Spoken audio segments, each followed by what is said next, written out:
being humans, I'm sure that at one point in your life, you've experienced peer pressure. Some of us may have caved in to the forces of peer pressure, and some of us may have remained steadfast in our position against peer pressure.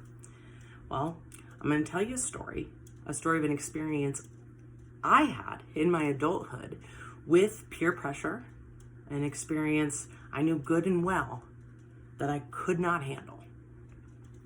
In 2017, a couple of my close friends and my daughter proposed that we go to an attraction in the valley called the 13th Floor. Now, I love horror movies. I love scary things. However, I love those things in the comfort of my own home. Going out and being in public and being terrified, that didn't sound like a good time to me. At first, I was pretty adamant that I was not going to go. But after days of begging from my friends and my daughter, I reluctantly agreed. I figured we're going to go as a group and we're going to be fine. They promised me that we were going to stick together. So I recruited my little brother to go with us. He was equally as apprehensive as I was to go, but I assured him that we were going to go as a group and everything was going to be fine. So the day comes for the event. We arrive at the warehouse where the event was being held, and I could hear screams echoing from the building. My anxiety was rising. The line was ridiculously long, but luckily we had bought skip the line tickets.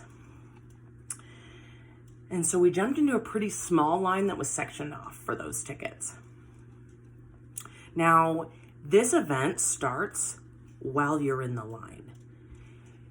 13th Floor stepped it up a notch, and they have terrifying actors running around throughout the lines, scaring people that are in the lines. They had a man that looked like he was from The Hills Have Eyes. They had another man sliding with metal knee things on that was shooting sparks everywhere. Now, when that nonsense began, my brother said, I'm out.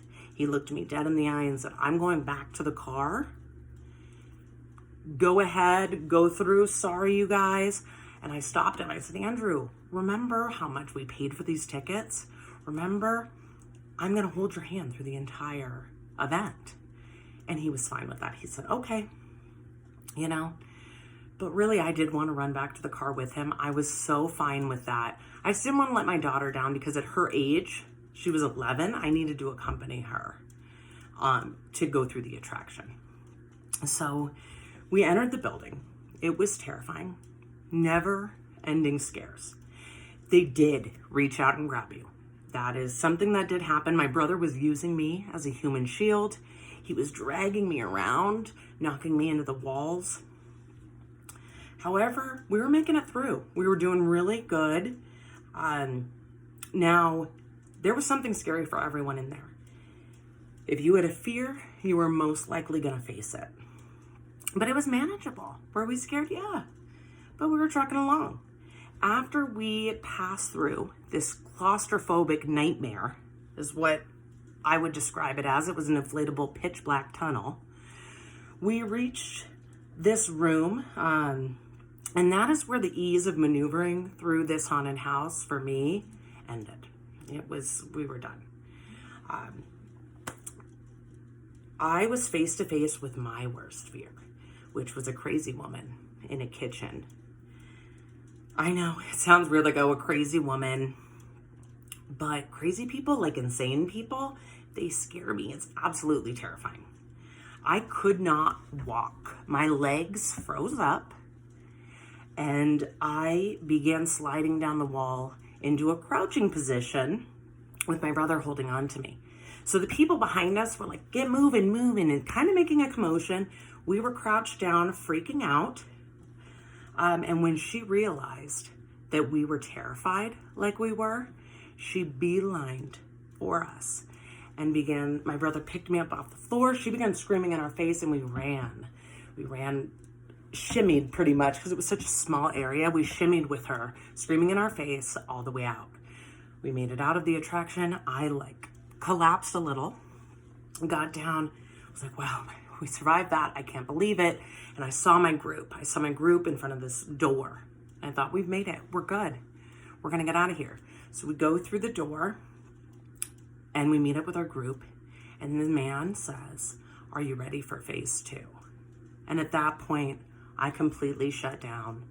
I walked through the remaining attraction. That was scary, yes, but I could not even muster up any energy to be frightened. I literally just zombied my way through the rest of the attraction. Then, I kind of woke up at the end when I saw the door to leave, and a man with a chainsaw jumped down from behind us and he ran and chased us out of the remaining part of the building.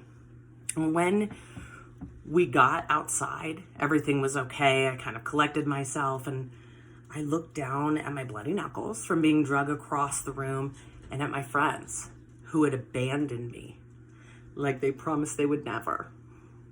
And I said to myself, never again. Never will I ever do something like this again. Never, ever will I be pressured to do something like this again. So this year, my sons are old enough to go to this attraction. And they begged and pleaded with me. And they were met with an unwavering, absolutely not. Find someone else to take you.